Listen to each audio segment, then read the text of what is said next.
Well, that's why we're going to watch.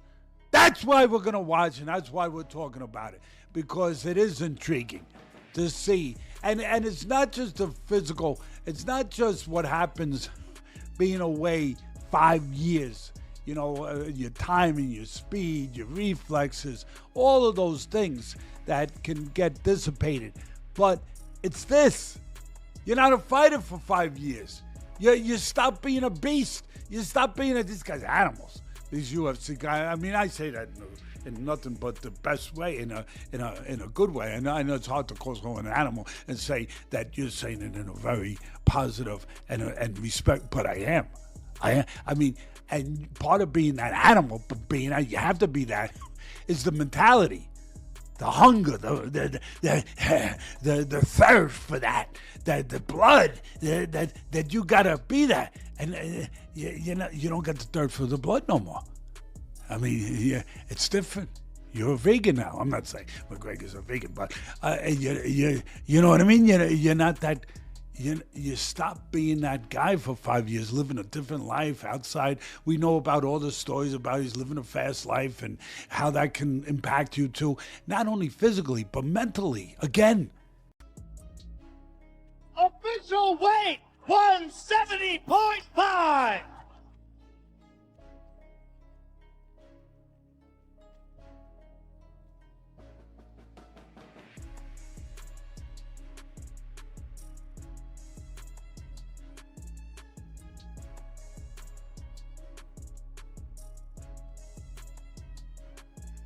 Max, big mistake going back to 45 after he did 55. Yeah, I agree. It's just too hard on the body. Who's a thick 55 when he fought Justin? He looked good, man. Yeah. He looked solid at that weight. Him fighting at that weight, he could actually fight. Going down to 45, it looked to me like he was compromised. Like, I think the weight cut was just it was too much. And especially I saw Conor yesterday.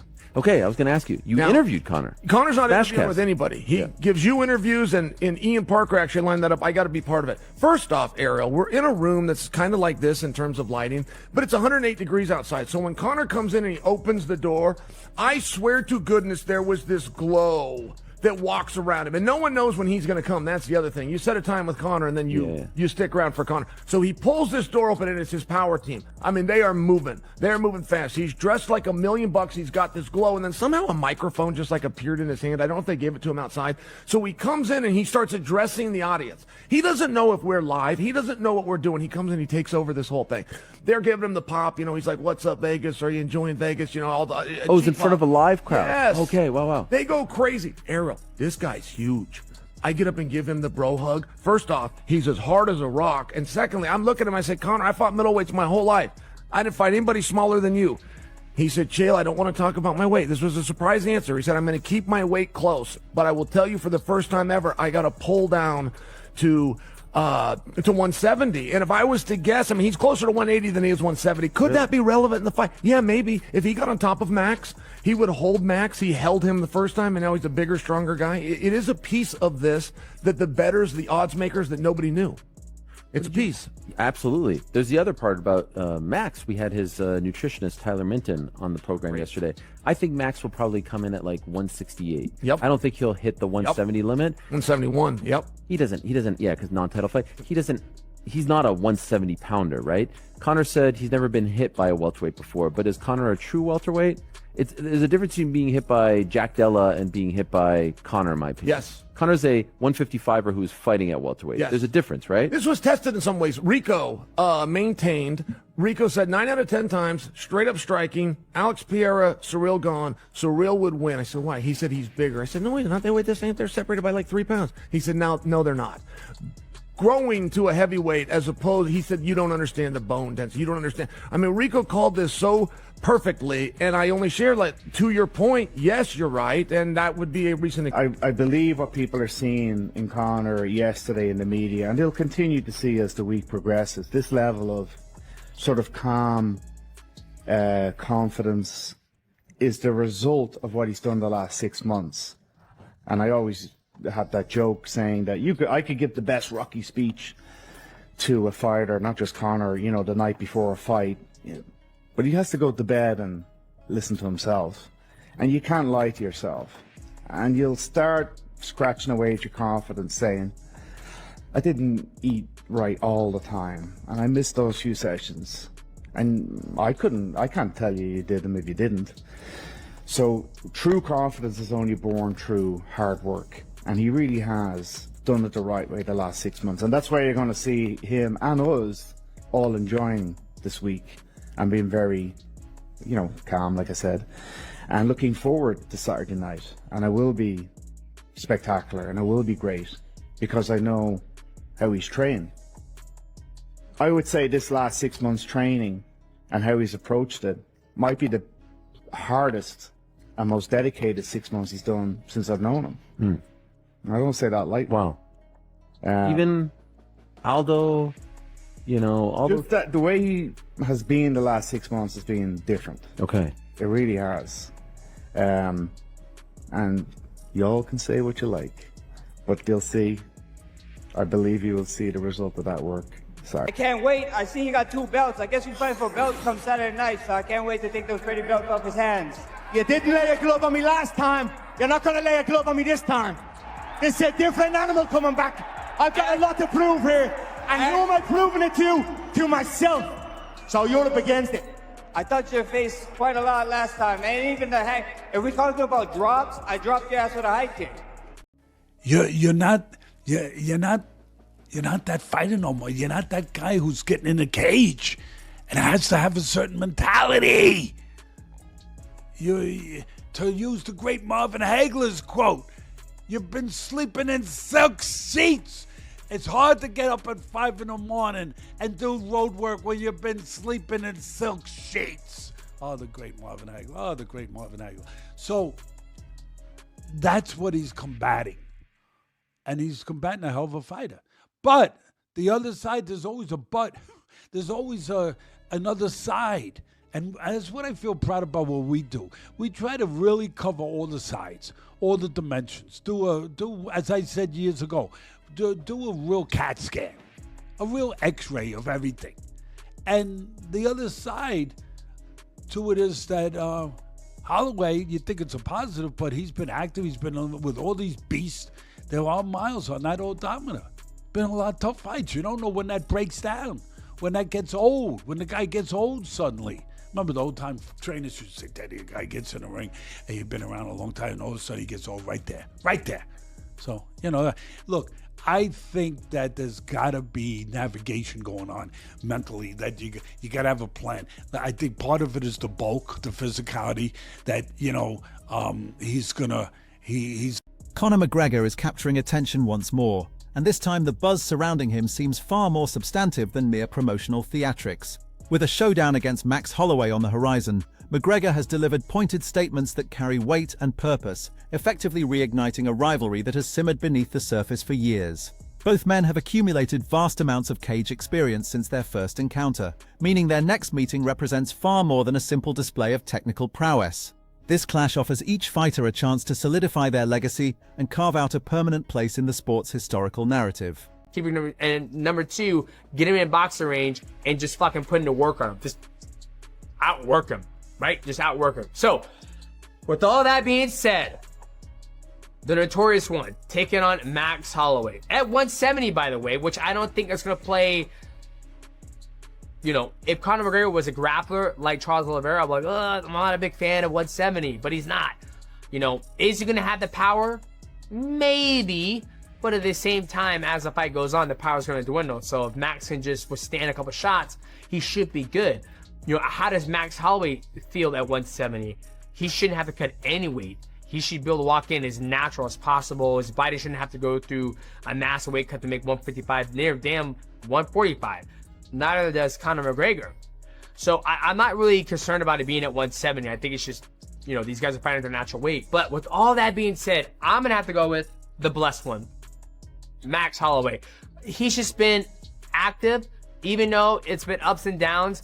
I like the athlete who's been active. I think this matchup is great. Even though Conor McGregor beat him the very first time when they fought moons ago, I think Max Holloway is ready for this fight. I think he's excited for this fight because I'm sure when you fight Conor McGregor, even if it's Paramount Plus, I'm sure it's red panty night for Max Holloway. When Max Holloway was questioned about what he anticipated from Conor McGregor during the lead-up to their fight, he candidly acknowledged that predicting the Irishman's actions is essentially impossible because McGregor operates on his own wavelength. Despite that unpredictability, Holloway made it clear he's eager to witness whatever unfolds during fight week. He observed that McGregor has recently been presented as a more composed version of himself, frequently speaking about spirituality and bringing his family to events, yet Holloway emphasized he's bracing himself for every possible scenario. Should McGregor decide to unleash his signature verbal onslaught, Holloway confidently stated he's completely equipped to handle it and would meet any challenge without hesitation. With a chuckle, he pointed out that his upbringing in Hawaii taught him how to engage in spirited exchanges, and his teammates would readily confirm that he thoroughly enjoys verbal sparring. Fight week, what are your expectations as we head into Thursday's press conference, the face-to-faces that you'll do this week with him, ceremonial weigh-in on Friday? What do you think he'll pull? What do you think he'll try to do to you?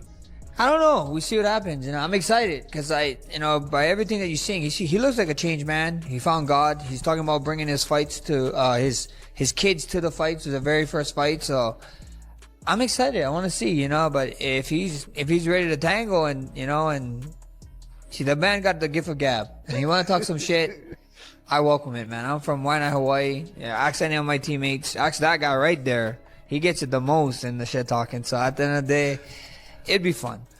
Max Holloway responded sharply to Conor McGregor's persistent references, calling him my child, and McGregor's insistence that he will dominate Holloway in the same manner he did 13 years earlier. Holloway delivered his rebuttal dripping with sarcasm, suggesting that if being sunned translates to getting outworked and controlled across 3 full rounds, then McGregor should continue using that term as much as he pleases. Holloway underscored that McGregor is free to say whatever narrative helps him mentally prepare before they step into battle, but when everything is stripped away, the only thing that truly counts is what transpires once the cage door closes. In Holloway's view, the singular requirement is that McGregor actually arrives at the octagon, and once that happens, the real contest begins. You're not worried about anyone getting into your head, but what do you make of these comments that keep coming up from these sound bites of Conor McGregor where he says, Max Holloway is my child, I'm gonna son him again like I did 13 years ago? I mean, if sonning someone is taking someone down and holding them for 3 rounds, then he's absolutely right, So at the end of the day, it is what it is. For him, whatever it takes for him that he needs to keep telling himself to get Saturday night, do whatever you gotta do, because I just want you to make that walk. And the beautiful thing is, though he brushed aside the verbal exchanges, Holloway made a point of acknowledging Conor McGregor's courage in choosing to return to mixed martial arts following a 5-year layoff, particularly considering the severity of the leg injury he endured. He praised McGregor's competitive nature, indicating he fully comprehends why a fighter of McGregor's stature would feel compelled to stage a comeback. Nevertheless, Holloway concluded their back and forth with an unmistakable message. He observed that although the extended absence may have provided McGregor sufficient time to heal physically, McGregor ultimately selected Holloway as his opponent for this crucial return to competition. I mean, it just shows what kind of warrior he is. At the end of the day, in my mind, I would do the same thing. I think he's a hammer, you know what I mean? I think he's an animal for doing that. And I see a lot of people calling him out, and I'm like, bro, if I was in the same situation, I think I would do the same thing, And but that just shows the warrior mentality he has, how much money he has in the bank, the injury had to come back, the 5-year layoff. We're here now, so I got nothing but respect for the man of doing that. And if you got to talk a little bit to get him there, just make sure you show up Saturday night. Well, it seems like he's saying the right things in the interview, saying, look, I haven't fought in 5 years. I don't have the wear and tear that Max does. He said he feels like he's still in his prime. When you hear that stuff, what do you think, knowing what 5 years can do in terms of a layoff? I mean, like he said, he got to recover. He got recovery. A lot of us go into these fights fighting all the time, banged up most of the time, and then we get little recovery, and then we got to turn back around, So at the end of the day, I can see where he's coming from. The bad part for him is he's fighting me. He got to see me from the octagon, There's a lot of guys that he could have chose. He chose the wrong. Conor McGregor has made it abundantly clear he doesn't perceive his forthcoming bout with Max Holloway as merely another standard comeback fight. After remaining sidelined for 5 years recovering from a serious leg injury, McGregor explained that he's rebuilt his confidence through relentless dedication and unwavering faith in himself. He recognized that coming back after such a devastating injury required proving something deeply personal to himself. Beyond that, McGregor declared his confidence has reached an unshakable level, and the tangible proof of his rigorous preparation will become apparent when he faces Holloway inside the octagon. Can you take us into your mind? What are you thinking? What are you feeling? Confidence. absolute confidence and excitement to do my job. Happy to be back. Is that a big part of you getting back here, is having the confidence to walk in front of everybody? And after what happened to you and some of the losses and setbacks and the comeback and everything else, how hard was it? We always remember you being a confident guy. How hard was it to find that confidence again? You know, you got to dig deep and you got to prove to yourself you are what you say you are. And so that was what it was for me. I was using it as motivation. It takes a lot of, you know, deep internal work to return from an injury like that and circumstances surrounding it. And I just use that as motivation. Lovely. I wish for it to be that way because now I can show. And on Saturday during fight, Conor McGregor elaborated that his mental approach centers on preserving the ferocious intensity that propelled him to become one of the UFC's most recognizable and dominant figures. Though he admitted feeling both excited and grateful to be competing again, he emphasized his determination to keep the aggression and sharpness that are fundamental to his elite-level performances. Additionally, he addressed Max Holloway's remarks about dragging him into deep waters, explaining that he's simply savoring the chance to step back into competition. How about everything that comes with fight week? I know you've talked about this before, that it is taxing, it is exhausting, but you're used to it, you know, but now here you are and you're in it, and you had lived such a crazy experience, a unique experience, that people want to hear about it. How much of yourself do you want to share at this point in your career? Well, you know, it's fight week. I won't be getting on a therapist's chair on fight week, do you get me? Yeah. So I need to keep that fire and that venom. Literally, that is what it will be. It will be venomous inside this octagon. And you know, I'm an open book. What you see is what you get with me. I always try and speak my truth, and you know, at the best of me, I try and encourage others and inspire others and motivate others, and that's kind of what I'll do, you know, without getting too much into anything soppy or anything. You know, I'll keep that fire in my belly and go and fight on Saturday night. Is it going to be a lot of venom? Is it going to be some joy too? I mean, we've seen a few versions of you, you know, and you're very good when you're joyous as well. Yeah, for sure. No, there you go. That's a great point. A flow state for sure. I'll look for that. Holloway's a great opponent to find my feet in here. I know he's planning on deep waters. It's almost a bit disrespectful. I'm not sure who he thinks he's talking about here. McGregor also weighed in on the persistent conversation about his standing in the featherweight division's history. He expressed frustration that his achievements are sometimes overlooked merely because he vacated the title early and didn't remain active in that weight class for an extended period. Nonetheless, he insisted that his triumphs over elite featherweight competition should stand as undeniable evidence of everything he accomplished within the division. Going further, he boldly proclaimed himself the greatest featherweight the UFC has ever witnessed. I know this is a very busy fight week for you. You know, one of the reasons I think that you aren't in those conversations is not because your performances lacked anything. It's just there was a lack of performances. There wasn't activity, and I think obviously. Well, you know, yeah, that's a fair shout for sure, and I understand why. I understand the whys of it. But you cannot get caught in all of this. What is the skill? Who is the best? Who is the greatest? Who is the best? And it is me. And the results show this. It's not like the fights weren't there. It was just elsewhere. There was divisional changes, which originally was not me. It was a fighter pulling out, or you know, things of that nature that kind of led to it. So I understand it. However, I don't agree with it. I am the greatest featherweight since Bruce Lee, and on Saturday night. When offering his perspective on how Conor McGregor can secure victory against his opponent, Demetrius Johnson highlighted that McGregor must navigate the obstacles created by his 5-year hiatus from active competition. Johnson specifically pointed to the drastic contrast between controlled sparring sessions and absorbing genuine strikes during an actual fight, stressing the immense difference in both intensity and velocity. He also cautioned McGregor against allowing the contest to devolve into a boxing-style brawl centered on trading punches, underlining that McGregor's most impressive displays have historically come from remaining mobile and landing calculated strikes. Key to victory for both these guys, right? We'll start with Conor McGregor, because the biggest thing for him is key to victory one is that he has to get used to getting hit in the face again. Now, I know that might sound weird, but for an athlete, when you take time off the sport, you take time off competition, getting hit in the face is something you have to get used to. Getting boom, blast in the nose, something swells up. Granted, you get that in training, but training and fighting are two different fucking things. I can tell you that right now. He's got to make sure, but when he gets in there, that he takes it all in. He gets hit in the face. He's like, okay, I've been here before. He's got to knock off that ring rust. Dominic Cruz says, I believe there is no ring rust. I believe there is, especially for an athlete who's so precise and the movement and hitting him. Team for number 2, he's got to make sure he remembers how that canvas feels on his feet. He's got to be light at his feet and not allow Max Holloway to get him into a boxing fest. Because we've seen that before. When Conor McGregor gets in a boxing fest with Dustin Poirier, the last 2 fights, when he gets in a boxing fest with Nate Diaz, when he gets in that boxing fest, he tends to lose that spark, right? Where he's a pop. When you fight Eddie Alvarez, it wasn't a boxing fest. He was boom, and catches him, right? Johnson continued by explaining that McGregor cannot permit Max Holloway to drag him into a grueling war of attrition. According to Johnson, Holloway's primary objective in this matchup should be disrupting Conor McGregor's ability to find his rhythm, the very rhythm responsible for producing so many of his spectacular knockouts. Johnson argues that relentless pressure will gradually wear McGregor down, as his energy reserves will naturally deplete as the fight progresses. Although he acknowledged both fighters would easily reach the 170-pound limit without enduring extreme weight cuts, Johnson still leans toward Holloway based on his recent showings and continuous evolution. From MMA Guru's perspective, McGregor's sole route to victory involves scoring a knockout within the opening 2 rounds.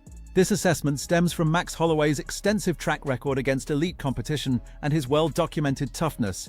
If the bout stretches beyond those first 2 rounds, Guru anticipates Holloway taking complete control for the duration of the fight. He also questioned whether McGregor has genuinely evolved or enhanced his abilities over the past 5 years. Guru pointed out that McGregor has been heavily invested in his business ventures and various projects outside fighting, which makes it challenging for him to envision McGregor immediately overcoming one of the UFC's most consistently active and battle-tested competitors. Irrespective of the specific circumstances or stylistic matchup presented in this upcoming contest, there's absolutely no question this represents one of the most compelling comeback fights in modern UFC memory. Without a doubt, Conor McGregor has retained his superstar presence, his steadfast confidence, and the finishing power that elevated him to legendary status within mixed martial arts. Simultaneously, Max Holloway has stayed remarkably active, continuously refining his craft against the division's toughest challengers. This contrast is exactly why a collision between these 2 promises to deliver exceptional entertainment. What will actually transpire when these warriors finally share the cage?